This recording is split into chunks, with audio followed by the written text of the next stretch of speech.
आणि मुलुक महाराष्ट्रामध्ये आपण सुरुवात करतो आता क्षणाच्या ब्रेकिंग न्यूज आणि ही ब्रेकिंग न्यूज आहे एटीएसच्या तपासातली पुढली अटक म्हणजे एटीएस ने आता मनसुख हिरेन मृत्यू प्रकरणामध्ये म्हणजे आत्महत्या प्रकरणामध्ये किंवा मृत्यू प्रकरणामध्ये म्हणा अजून ज्याचा तपास लागायचा आहे त्यामध्ये आणखीन एका व्यक्तीला अटक केल्याची माहिती कळते आता क्षणाची ही ब्रेकिंग न्यूज आपण बघतोय मनसुख हिरेन यांच्या मृत्यू प्रकरणामध्ये एटीएसने आणखी एकाला ताब्यात घेतलंय गुजरातमधून एकाला ताब्यात घेतल्याचं कळतंय एकूण 14 सिम कार्ड या व्यक्तीकडनं जप्त करण्यात आले आणि हत्येकर्ता हे 14 सिम कार्ड त्यांना पुरवल्याची माहिती मिळते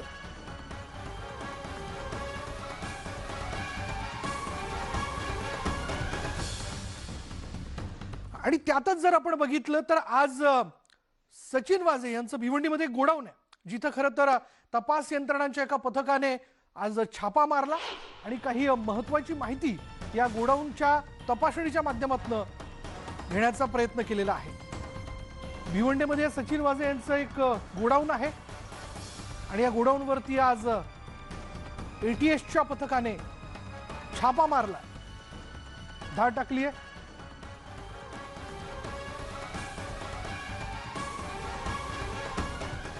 आणि याचबद्दल अधिक माहिती आपण जाणून घेणार आहोत आमचे प्रतिनिधी अजित मांढरे आता क्षणाला आपल्या बरोबर आहेत त्याच्याशी आपण बोलणार आहोत अजित काय माहिती आहे म्हणजे आज भिवंडीमधल्या सचिन वाझे यांच्या गोडाऊनवरती एटीएसच्या पथकाने धाड टाकली काय महत्त्वाचे धागेदोरे हाती लागतात विशाल या धाडी ज्या आहेत या सचिन वाझे यांच्याशी संबंधित आहेत कारण का हे हा जो एक बॅनर आपण पाहता इथे लिहिलेला आहे की Moto Surgeon automobile Moto Surgeon नावाची ही कंपनी जी आहे या कंपनीवरती सचिन वाझे डायरेक्टर होते आणि काही वेळा म्हणजे काही महिन्यांपूर्वीच या कंपनीच्या डायरेक्टर पदावरून ते बाजूला झाले होते एटीएसला संशय आहे की ज्या ठिकाणी मनसुख हिरण याचा मृतदेह सापडला होता तिथं जवळपास सगळे हे जे गाळे आहेत ते मोटो सर्जनचे आहेत आणि अशा पद्धतीनंच विविध गाळे जे त्यातला एक भिवंडीमधला गाळा आहे त्यानंतर भिवंडीतल्या तिथं भूमी वर्ल्ड आहे तिथे त्यांचा A1 नावाचा तिथे गाळा आहे हा मोटो सर्जनचा गाळा आहे मात्र इथं अगरबत्त्या बनवल्या जातात आणि इथे थोड्या वेळापूर्वी एटीएसचे अधिकारी आले होते आणि त्यांनी या सगळ्या इथे येऊन जो इथला एक कर्मचारी आहे त्याची विचारपूस केली की नेमकं इथे कसं होतं काय होतं दादा मगाशी एटीएसचे लोक आले होते इथे घेऊन गेले काय काय बोलले ते काय विचार माहिती कोणाचा गाळा कधी बसून आहे वगैरे तुम्ही इथे कधीपासून काम करता दादा कधीपासून काम करता तुम्ही इथे तर नका घेऊन एटीएसने त्यांची चौकशी केलेली आहे इथे बाहेर मोटो सर्जनचा बोर्ड आहे मात्र आतमध्ये अगरबत्तीचं बनवण्याचं काम सुरू आहे त्यामुळे एटीएसच्या अधिकाऱ्यांना असा संशय आहे की या सगळे जे गाळे आहेत जिथं मनसुखचा मृतदेह रेतीबंदरीत सापडला त्यानंतर ठाण्याच्या आजूबाजूपासून जो मनसुख हिरण आहे तो सुरुवातीला घोडबंदरच्या इथून गायब झाला होता म्हणजे कुठेतरी या सगळ्या ह्याच्याशी या गोडाऊनचे काही लिंक्स आहेत का या गोडाऊनचा काही वापर केला गेला होता का किंवा हे जे गोडाऊन्स आहेत या सगळ्या गोडाऊन्समधून मनसुख हिरण जो आहे त्याच्याशी काही संबंधित होते का इथल्या काही गोष्टींचा वापर केला गेला आहे का या सगळ्या गोष्टीचा एटीएस चौकशी करते कुठे एक लिंक मिळण्यासाठी एटीएस हा सगळा तपास सुरू आहे कारण का मनसुखचा मृतदेह सापडणं आणि त्याच्या आधीचं या सगळ्या मधली जी लिंक आहे म्हणजे रात्री साधारणपणे 10 साडेनंतर मनसुखचा मोबाईल जो आहे तो अचानकपणे बंद झाला त्यानंतर मनसुखचा काही संपर्क लागू शकला नाही आणि त्यानंतर थेट सकाळी 10:25 वाजता रेतीबंदर इथं मनसुखचा मृतदेह सापडला त्यामुळे हा जो मधला काळ आहे रात्री 10 ते सकाळी 10 हे 12 तास जे आहेत मधल्या त्या 12 तासामध्ये मनसुख नेमका कुठे होता त्याचा मोबाईल कुठे होता त्याचा मृत्यू कुठे झाला त्याची हत्या कुठे करण्यात आली त्याचा अंगठी पाकिट डेबिट कार्ड क्रेडिट कार्ड गळ्यावरची चेन अशा विविध वस्तू ज्या आहेत त्या नेमक्या कुठे टाकल्या असाव्यात किंवा कुठे असाव्यात असा सगळ्या लिंक शोधण्याचा अजित प्रयत्न केला जातोय पण अजित त्याचबरोबर म्हणजे सचिन वाझे यांनी कुठल्या तरी कंपनीवरती संचालक असण्याची ही काही पहिली वेळ नाही म्हणजे ही पहिली कंपनी नाही आहे अशा इतरही काही संस्था आहेत किंवा कंपन्या आहेत ज्यावरती ते संचालक होते त्या देखील या तपासाच्या टार्गेटवर आहेत का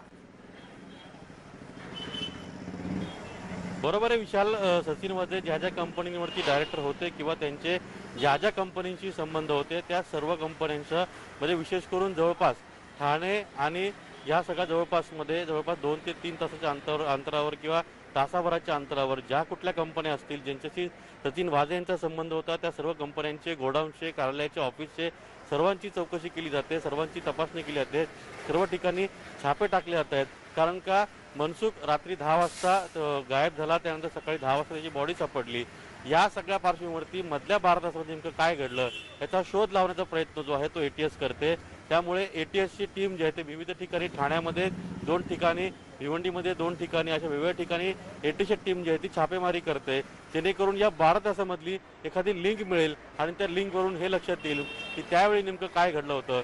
सकाळी आपण पाहिलं असेल की विनायक शिंदे याला त्याच्या सचिन वाझे याच्या घरी नेलं. त्या ठिकाणी तिथं एक लेडी ऑफिसर देखील होती. लेडी ऑफिसरच्या माध्यमातून सचिन वाझे जे आहेत त्याच्या घरच्यांशी आणि विनायक शिंदे यांची चौकशी केली गेली. त्यानंतर तिथूनच हाकेच्या अंतरावर विनायक शिंदेचं कळवा इथं घर आहे, तिथे त्याला घेऊन गेले. तिथून पुढे जाऊन ज्यावेळी म्हणजे अगदी हाकेच्या अंतरावर तिथूनच पुढे मुंब्रा रेती बंदर आहे. तर या सगळ्या पार्श्वभूमीवरती जो तो रात्रीचा ट्रेल जो आहे आणि विनायक शिंदे त्यावेळी रात्री बरोबर होता, नेमका त्याचा यामध्ये किती सहभाग आहे, त्याने नेमकं काय काय जबाब दिलेला आहे, मनसुखला मारण्यामध्ये थेट हात आहे का मनसुखला फक्त खाली बोलवण्यामध्ये त्याचा हात आहे. आणि रेती बंदरच्या इथे ज्यावेळी त्याचा मृतदेह टाकण्यात आला त्यावेळी देखील विनायक शिंदे होता.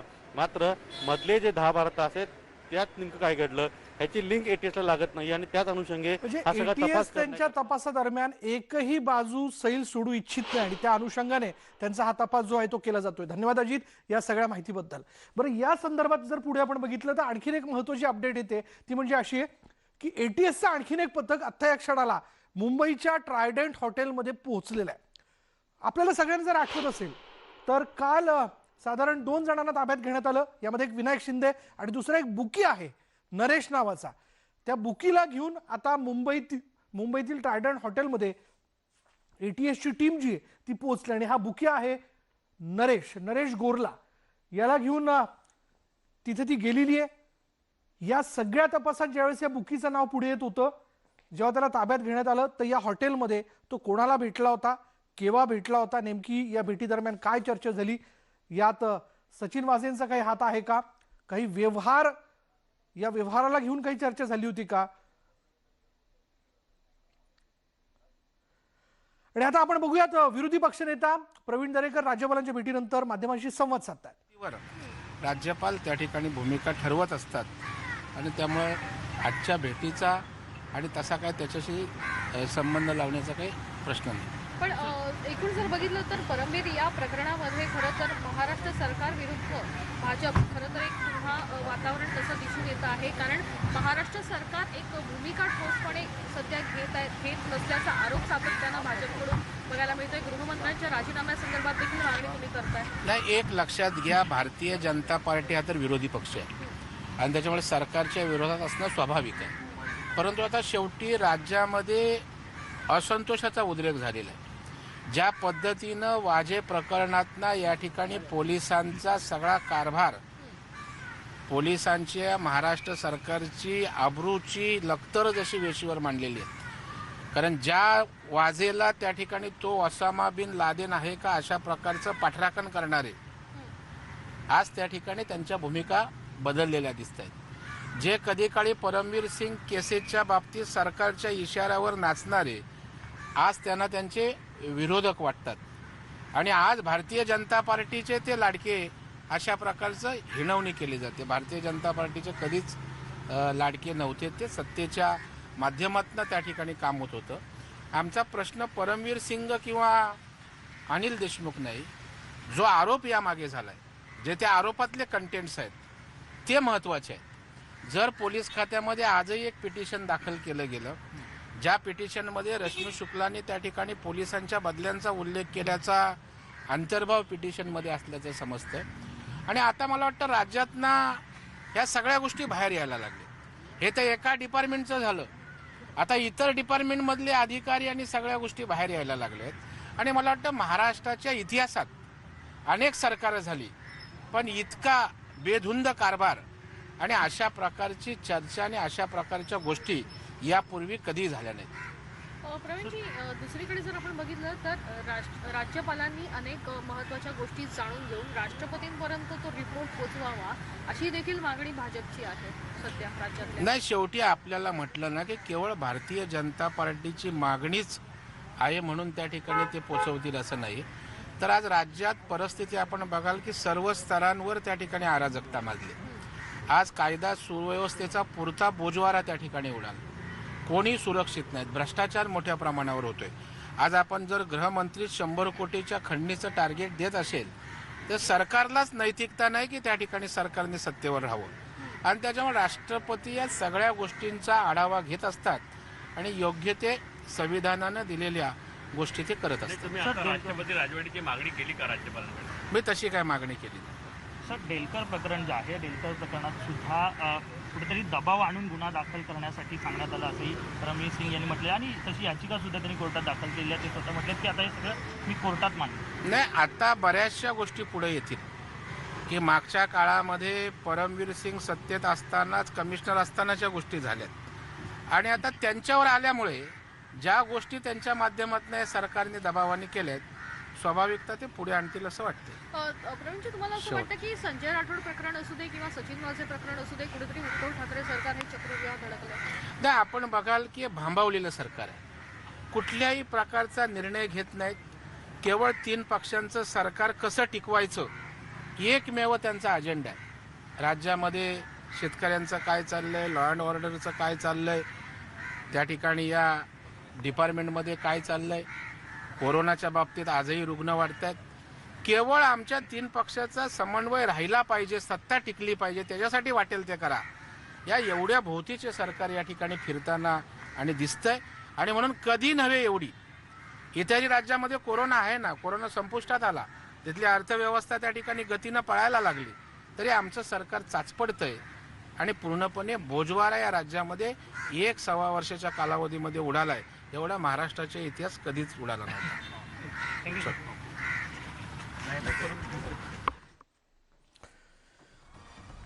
प्रवीण दरेकरांनी राज्यपालांची भेट घेतलेली आणि या भेटीनंतर माध्यमांशी ते संवाद साधत होते. या दरम्यान राज्यामध्ये सरकारविरोधात जनतेत असंतोष निर्माण झाल्याचं त्यांनी म्हटलंय. कोणत्याही प्रकारचा विश्वास राहिलेला नाहीये आणि हे संभ्रमावस्थेत असलेलं सरकार असल्याचं त्यांनी म्हटलंय.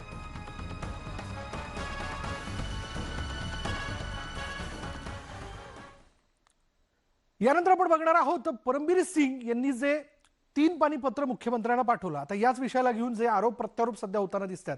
आता जे आरोप त्यांनी या पत्रात केलेले आहेत ना, त्या आरोपांची चौकशी केली जावी याबद्दलची याचिका आता माजी पोलीस आयुक्त, मुंबई पोलीस आयुक्त परमबीर सिंग यांनी सुप्रीम कोर्टात दाखल केलेली आहे. त्यांचं पत्र पाठवण्यानंतरच हे सगळ्यात मोठं पाऊल म्हटलं जातंय.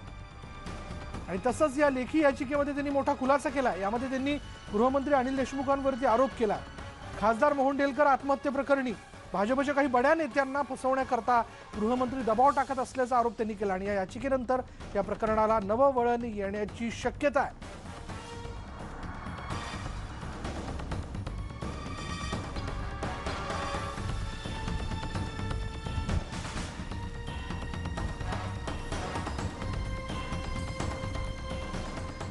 आज दिल्लीमध्ये ज्यावेळेस पत्रकार परिषद झाली पुन्हा एकदा, तेव्हा शरद पवारांना पत्रकारांच्या माध्यमातून एकच प्रश्न विचारला गेला, तो म्हणजे गृहमंत्री अनिल देशमुख यांच्या राजीनाम्याच्या संदर्भातला.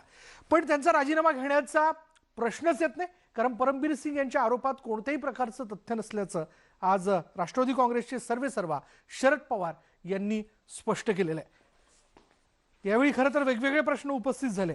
पण त्याचबरोबर 15 ते 17 फेब्रुवारी दरम्यान अनिल देशमुख क्वारंटाईन होते. 15 फेब्रुवारीला त्यांना रुग्णालयातून डिस्चार्ज मिळाला होता अशी माहिती शरद पवारांनी दिली. त्यामुळे फेब्रुवारीच्या मध्यात अनिल देशमुखांनी वसुलीच्या सूचना दिल्याचा परमबीर सिंग यांचा आरोप जो आहे तो त्यात काही तथ्य नाही आणि त्याबद्दल त्यांनी प्रश्न उपस्थित केलेले. तसंच आरोप करण्यासाठी परमबीर महिनाभर का थांबले असा सवालही त्यांनी उपस्थित केला.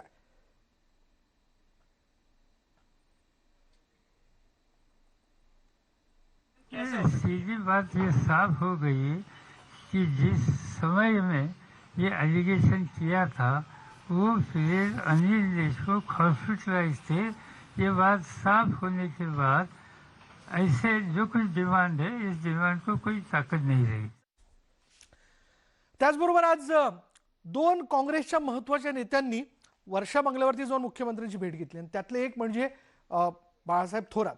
यावेळी त्यांनी पत्रकार परिषद घेतली आणि पत्रकारांशी संवाद साधला. कोणी आरोप केला म्हणून गृहमंत्री अनिल देशमुखांचा राजीनामा घेणं हे योग्य नाही. याबद्दलचा तपास झाला पाहिजे, तो होईल, यात कोणत्याही प्रकारची शंका नाही. पण सध्या विरोधक जे आहेत ते सत्ता मिळत नाही म्हणून अस्वस्थ आहेत आणि त्यातूनच ते असा आरोप करताय असं त्यांनी म्हटलंय. सर्वच चर्चा झालेली आहे आणि काँग्रेस म्हणून असं आहे की शेवटी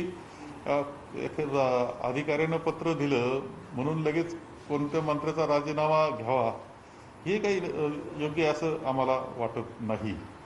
आणि म्हणून आमची भूमिका अजून राष्ट्रवादीचे जे नेते मंडळी आहेत ते मुख्यमंत्री महोदय आम्ही एकत्र बसू त्यावेळेसच काही गोष्टी चर्चेनं पुढे येतील. भारतीय जनता पक्षाचं शेवटी ते विरोधी पक्षामध्ये आहे आणि अस्वस्थ आहेत सत्ता नसल्यामुळं. त्यांचा सतत प्रयत्न त्याकरता चाललेला असतो. एक त्यांना ही गोष्ट जी घडलेली आहे तिची संधी त्यांना वाटते ते वातावरण निर्माण करण्याकरता. फक्त ते सत्तेकरता चाललेला त्यांचा प्रयत्न आहे. यानंतर न्यूज18 लोकमतच्या हाती काही एक्सक्लुझिव्ह माहिती आली आणि ती आहे गृहमंत्री अनिल देशमुखांच्या संदर्भातली. 15 फेब्रुवारीच्या दरम्यान ज्यावेळेस त्यांच्यावरती कोरोनाच्या विषयाला घेऊन खरं तर उपचार सुरू होते रुग्णालयामध्ये, तेव्हा रुग्णालयातनं बाहेर पडल्यानंतर त्यांनी पत्रकार परिषद घेतल्याची माहिती समोर आलेली आहे. नागपूरमध्ये 15 फेब्रुवारीला नागपूरच्याच रुग्णालयात त्यांनी ही पत्रकार परिषद घेतली होती. या विषयाला घेऊन मोठी चर्चा झाली आणि या पत्रकार परिषदेनंतर देशमुख स्पेशल विमानानं मुंबईला रवाना झाल्याची माहिती हाती आली आहे.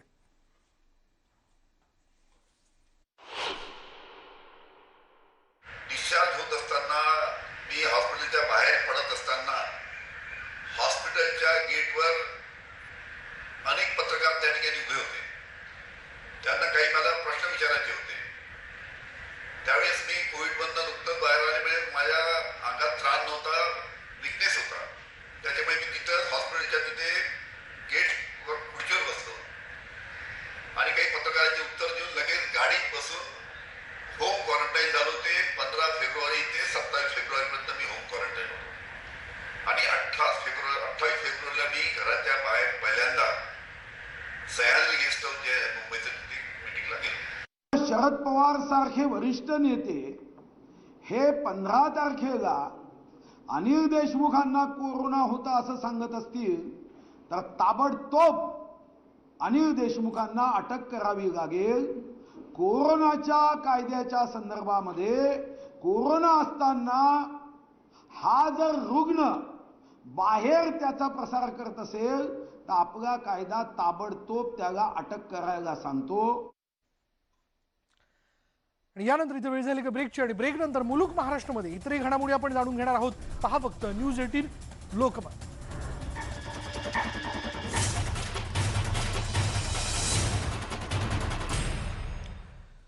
आणि ब्रेक नंतर मुलुक महाराष्ट्रामध्ये आपलं सगळ्यांचं स्वागत. ब्रेक नंतर बघूयात आरोग्यमंत्री राजेश टोपे आज पुण्यामध्ये होते आणि त्यांनी पत्रकारांशी संवाद साधला आणि यावेळी ज्या पद्धतीने राज्यात कोरोना संसर्ग पुन्हा एकदा वाढताना दिसतोय याबद्दलची चिंता त्यांनी व्यक्त केली. आणि जर असंच होत राहिलं तर राज्यातल्या काही शहरांमध्ये लॉकडाऊन करावं लागेल, त्याशिवाय पर्याय उरणार नाही. आणि जर ते करायचं नसेल तर निर्बंध पाळा, अन्यथा लॉकडाऊन करावं लागू शकतं असं वक्तव्य त्यांनी केलेलं आहे. मात्र मुख्यमंत्री उद्धव ठाकरे यांच्याशी चर्चा करणार असल्याचं त्यांनी म्हटलंय.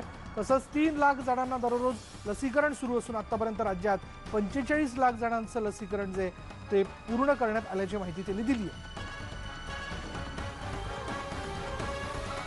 आपल्याला फार कडक पद्धतीने याच्यामध्ये जावं लागेल आणि कदाचित आज आम्ही रात्री जाऊ, उद्या त्यांच्याबरोबर चर्चा करू. म्हणजे असं त्यांचं मत आहे की जास्त वाढत असेल तर आपल्याला काही सिटीजमध्ये लॉकडाऊन्स करावे लागतील. काही एखाद्या दिवस राज्यामध्ये सुद्धा आपल्याला जर मोठ्या पद्धतीनं काही स्पाईक हा जास्त कालावधीत पर्यंत राहणार असेल तर आपल्याला जरा यामध्ये अजून जास्त कठोर पद्धतीनं जावं लागेल. कारण शेवटी लोकांनी CM साहेबांनी बऱ्याच मीटिंग्समध्ये आणि PCsमध्ये सांगितलं की एकतर कोरोनाच्या संदर्भातले जे काही निर्बंध आहेत ते पाळा, नाहीतर मला लॉकडाऊन करावं लागेल. हे नेहमी त्यांनी सांगितलं. मला वाटतं आता जनतेलाच मी अपील करेल की खऱ्या अर्थाने आपण अतिशय उत्तम प्रतिसाद द्यावं आणि कोरोना अनुषंगाने जे काही वर्तणूक आहे ती करायला हवी. खरं आरोग्यमंत्री जे म्हणताय ते निश्चितपणे गंभीर आहे आणि ते वास्तव आहे. कारण धुळ्यामध्ये जर आपण बघितलं तर धुळ्यामध्ये 21,000चा टप्पा जो आहे, रुग्णांचा 21,000चा टप्पा तो ओलांडला गेलेला आहे. शिंदखेडा इथल्या म्हणजे धुळ्यातल्या शिंदखेडा इथल्या निमगुळ या गावामध्ये एकाच दिवसात 200 जणांना कोरोना संसर्गाची लागण झालेली आहे. हा आकडा समोर येताना दिसतोय. त्यामुळे किती झपाट्याने गुणोत्तर प्रमाणात हा कोरोना धुळ्यात पसरतोय हे समोर येत आहे.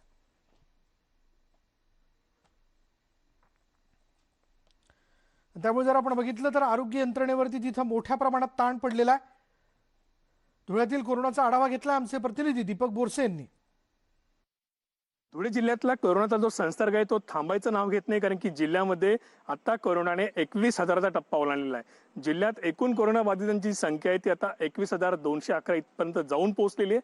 महत्वाचं म्हणजे गेल्या 48 तासात 2 रुग्णांचा कोरोनाने बळी घेतलेला आहे. जिल्ह्यामध्ये दररोज कोरोना रुग्णांची जी संख्या आहे ती वाढताना दिसते. यात प्रामुख्याने धुळे शहर जे जिल्ह्यातलं सर्वात मोठं कोरोनाचं हॉटस्पॉट आहे आणि याच हॉटस्पॉटमधल्या प्रत्येक कॉलनी परिसरामध्ये आता कोरोनाचे रुग्ण आढळून येतात. त्यामुळे महानगरपालिका क्षेत्रातली जी आरोग्य यंत्रणा आहे यांची देखील आता चिंता वाढली, त्यांच्यावरचा ताण वाढलाय. कारण की दररोज 100हून अधिक जे रुग्ण आहेत एकट्या धुळे शहरातील असतात. एकूणच जर पाहिलं तर सध्या स्थितीमध्ये धुळे जिल्ह्यात जे काही 3300 एकूण कोरोनाचे ऍक्टिव्ह रुग्ण आहेत यापैकी 53% जी रुग्णसंख्या आहे ती एकट्या धुळे शहरातील आहे. आणि दुसरीकडे महत्वाचं म्हणजे ग्रामीण भागात देखील आता कोरोना दररोज वाढतोय. धुळे जिल्ह्यामध्ये जे काही 552 एकूण जी सर्वसामान्य गावं आहेत या 552 गावांपैकी 273 गावांमध्ये आता कोरोनाने शिरकाव केलेला आहे. या ठिकाणी देखील आता कोरोनाचे रुग्ण वाढत आहेत. यात प्रामुख्याने शिरपूर तालुका असेल, शिंदखेडा असेल, त्याचबरोबर साक्री तालुका असेल, या ठिकाणी दररोज मोठ्या संख्येने कोरोना रुग्ण वाढत आहेत. आणि एकूणच जर पाहिलं तर शिंदखेडा तालुक्यातलं निमगुड जे गाव आहे त्या ठिकाणी मोठ्या संख्येने कोरोना रुग्णांमध्ये ज्या ठिकाणी संख्या आहे ती आढळून येते. त्यामुळे कुठे ना कुठे आता प्रशासनाने संपूर्ण गावातल्या प्रत्येक कुटुंबाचं या ठिकाणी जे सर्वेक्षण आहे ते करण्याचे आदेश दिलेत. त्यामुळे येणाऱ्या काळामध्ये ज्या ज्या गावांमध्ये कोरोनाचे रुग्ण मोठ्या संख्येने आढळून येतात त्या सगळ्या गावांमधल्या प्रत्येक कुटुंबाचं सर्वेक्षण करून वेळीच जे कोरोनाचे लक्षणं ज्या रुग्णांमध्ये आढळून येतात त्यांना शोधून त्यांच्यावर उपचार केले जाणार आहेत. त्याचबरोबर आता प्रशासनाने लग्न सोहळे असतील किंवा इतर जे कार्यक्रम आहेत त्या ठिकाणचे जे निर्बंध आहेत ते अधिकच कडक केलेत. महत्वाचं म्हणजे आता नागरिकांनी घाबरून न जाता आणि महत्वाचं म्हणजे अफवांवर विश्वास न ठेवता प्रशासनाला सहकार्य करणं अत्यंत गरजेचं आहे. तरच कुठेतरी आपण कोरोनाचा जो वाढता प्रादुर्भाव आहे तो वेळीच रोखू शकणार आहोत. दीपक बोरसे, न्यूज 18 लोकमत, धुळे.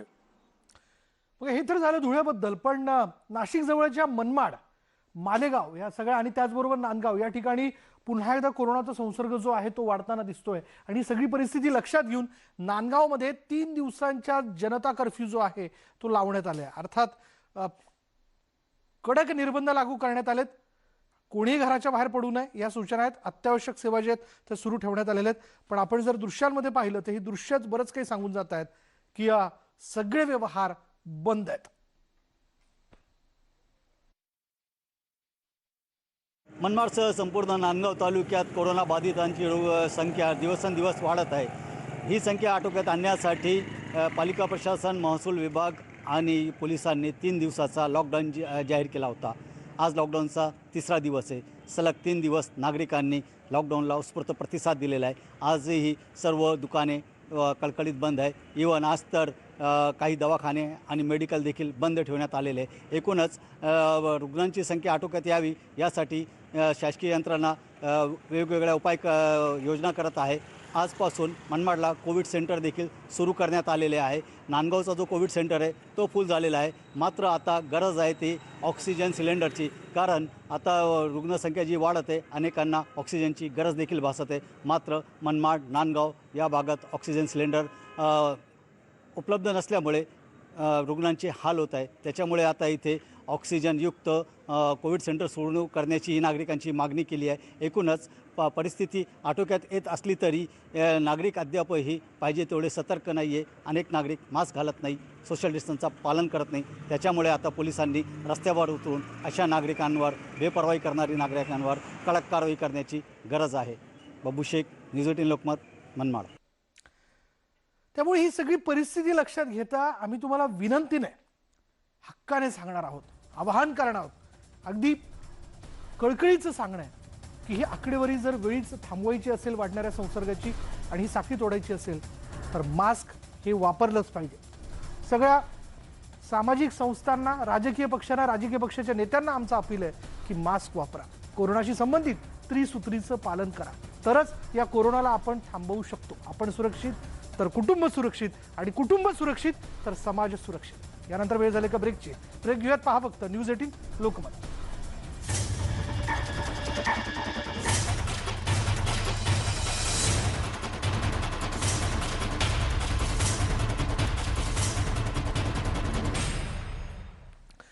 आणि ब्रेकनंतर आपलं स्वागत. अर्थात आपल्यालाही वाटत असेल की कोरोना संदर्भातल्या घडामोडी नको, पण काय करणार, राज्यातली ती वास्तविक परिस्थिती. म्हणून मला ब्रेकनंतर अहमदनगरबद्दल आपल्याला आवर्जून सांगायचं आहे. याचं कारण असं आहे की अहमदनगर जिल्ह्यात पुन्हा एकदा कोरोनाचा संसर्ग हा वाढताना दिसतोय, आणि त्या अनुषंगाने जर आकडेवारी आपण बघितली तर ती 3000च्या वरती आहे. पुन्हा एकदा हा जो आकडा आहे तो वाढताना दिसतोय. अर्थात त्यामुळे तिथली आरोग्य यंत्रणा देखील आता सतर्क झालेली आहे. त्यामुळे जिल्हा प्रशासन आता कठोर कारवाई करताना दिसतंय. नगरमध्ये लॉकडाऊन ऐवजी कोरोनाच्या नियमांची कठोर अंमलबजावणी केली जाते. अहमदनगर जिल्ह्यात या वर्षीचा सर्वात मोठा कोरोनाबाधितांचा आकडा आज समोर आला आहे. आज दिवसभरामध्ये 857 जणांना कोरोनाची जी बाधा आहे ती झालेली आहे. त्यामुळे कुठेतरी जिल्हा प्रशासन आणि नागरिकांची चिंता वाढलेली आहे. अहमदनगर जिल्ह्यातल्या राहता तालुका असेल, शिर्डी शहरासह राहता तालुक्यामध्ये मोठी रुग्णवाढ होताना सध्या दिसते आहे. राहता तालुक्यामध्ये आज 111 जणांना कोरोनाची बाधा झालेली आहे. त्यापाठोपाठ संगमनेर तालुका असेल, श्रीरामपूर तालुका असेल, या ठिकाणी मोठी रुग्णवाढ जी आहे ती होताना दिसते आहे. आतापर्यंत 84,000पेक्षा जास्त जणांना कोरोनाची बाधा झाली आहे. 1186 जणांचा मृत्यू देखील झाला आहे. सध्या 4000 जणांवरती विविध रुग्णालयांमध्ये उपचार सुरू आहेत. जिल्हा प्रशासन आता कुठेतरी सतर्क झालेलं आहे.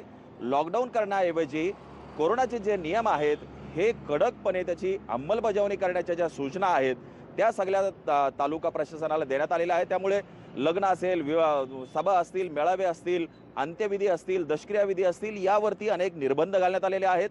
जे मास्क वापरत नाही त्यांना 200 रुपये दंड केला जातो आहे. त्यामुळे कुठेतरी लॉकडाऊन होणार नाही याची काळजी खरं तर अहमदनगर जिल्ह्यातल्या लोकांनी घेणं गरजेचं आहे. कारण दिवसागणिक जो आकडा वाढतो आहे त्यामुळे पुन्हा एकदा लॉकडाऊन होऊ शकतं याची खबरदारी जी आहे ती नगरकरांनी घेणं गरजेचं आहे. हरीश दिमोटे, न्यूज 18 लोकमत, अहमदनगर. हे तर झालं नगरमधल्या शिर्डीबद्दल. पण वर्ध्यात जर आपण जाणून घ्यायचं झालं तर वर्ध्यात तिथले सर्वसामान्य लोक किंवा स्थानिक जे आहेत ते खूपच बेफिकीर झालेले आहेत असंच म्हणावं लागेल. कारण ते मास्कचा वापर करताना दिसत नाहीयेत. कोरोनाशी संबंधित त्रिसूत्रीचं पालन ते करत नाहीत. आणि त्यामुळे अर्थात वर्ध्यात देखील कोरोना संसर्ग बाधितांचा आकडा जो आहे तो वाढतोय.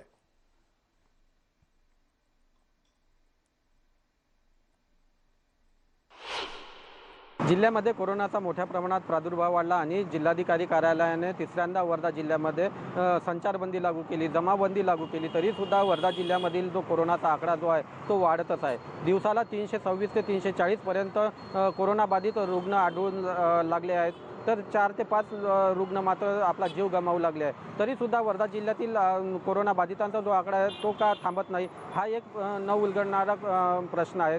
एकंदरीतच संचारबंदीच्या काळामध्ये मात्र सामान्य नागरिक बिनदिक्कतपणे बाहेर पडताना दिसत आहे, बाहेर पडतोय आहे. परंतु यावर जे पथक तयार करण्यात आले, जिल्हाधिकारी कार्यालयाचे पथक आहे, नगरपालिकेचे पथक आहे, महसूल विभागाचे पथक आहे, मात्र हे पथक कारवाई का करत नाही?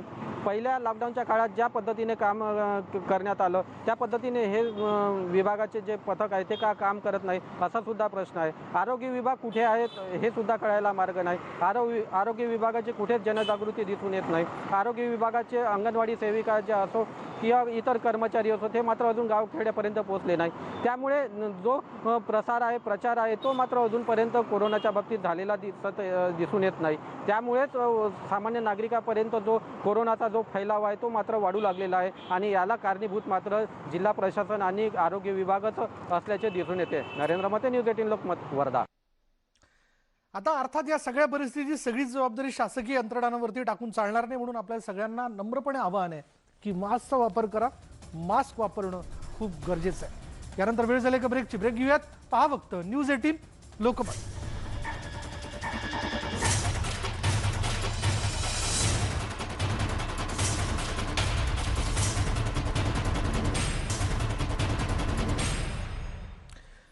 आणि आता ब्रेक नंतर आपण बघणार आहोत सांगली तालुक्यातील कवठे महाकाळ, सांगली जिल्ह्यातल्या कवठे महाकाळ तालुक्यातील अलकुड इथे विना परवानगी खरं तर बैलगाडा शर्यत जी ती भरवण्यात आली होती. एक सजग प्राणीमित्र यांच्या माध्यमातून खरं तर हा व्हिडिओ जो आहे तो पुढे आलेला आहे.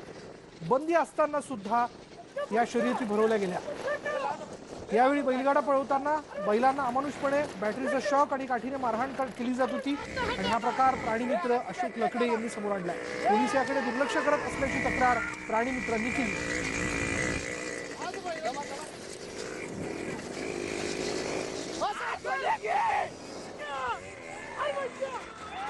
शर्यती भरवले का आणि कसं हे पोलीस प्रशासन ह्या नंबरची गाडी तपास करून त्यांच्यावर गुन्हे दाखल करावेत आणि दररोज सकाळी 6 वाजता ते 8 पर्यंत बैलगाडी शर्यती सगळीकडे भरवल्या जातात। पोलिसांना न जमता भरवले जातात। सकाळी पोलीस येत नाही हे त्यांना माहीत आहे। आम्ही सांगून सुद्धा पोलीस प्रशासन तिकडे दुर्लक्ष करत असते। अर्थात नियम पाळण्यासाठी असतात आणि त्या नियमांचंच पालन केलं जात नाही, अशा प्रकारे शर्यती भरवल्या जातात। हे मात्र चुकीचं आहे। बघूया त्यावर काय कारवाई होते। यानंतर मुलुक महाराष्ट्र विशेष बुलेटिनमध्ये इथे सांगणार आहोत। पहा फक्त न्यूज 18 लोकमत।